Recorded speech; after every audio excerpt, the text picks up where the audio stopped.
اسمه محمد أبو تريكة. مهنته لاعب كرة قدم بدرجة نجم. مكان العمل النادي الأهلي والمنتخب الوطني. ألقابه الفنان والقديس وأمير القلوب والملك المتوج في قلوب عشاق الساحرة المستديرة على مدار السنوات العشر الأخيرة. إنجازاته وبطولاته وأهدافه الحاسمة تتحدث عنه. لم يكتفي أبو تريكة الذي واصل تسطير اسمه بحروف من نور في سجلات الخالدين بدخوله نادي المئة مع الهدافين العظام في الدوري المحلي، ولكن انطلق نحو البوابة الدولية بعدما دخل نادي المئة الدولي. أبو تريكة الساحر والفنان خاض مباراته رقم 100 مع المنتخب الوطني أمام غينيا أمس، والتي انتهت بفوز الفراعنة ب4 أهداف مقابل هدفين. سجل أمير القلوب تريكة هدفا من ركلة جزاء، وصنع هدفين لمحمد صلاح وعمرو زكي، ليؤكد حصول رفاق الأمريكي بوب برادلي على العلامة الكاملة ب6 انتصارات ولا أروع.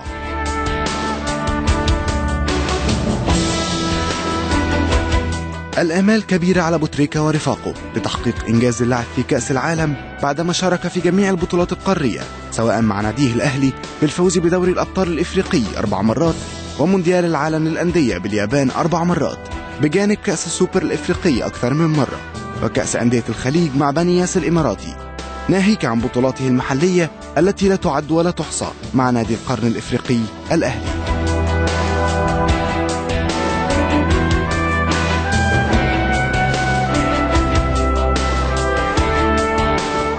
إنجازات أبو تريكة مع المنتخب الوطني حدث ولا حرج، فقد قاد أمير القلوب الفراعنة للفوز بلقبي كأس الأمم الإفريقية عامي 2006 بالقاهرة و2008 بغانا، وحرمته الإصابة اللعينة من المشاركة في نسخة 2010 بأنجولا التي فاز فيها أبناء المعلم حسن شحاتة بلقبها للمرة الثالثة على التوالي.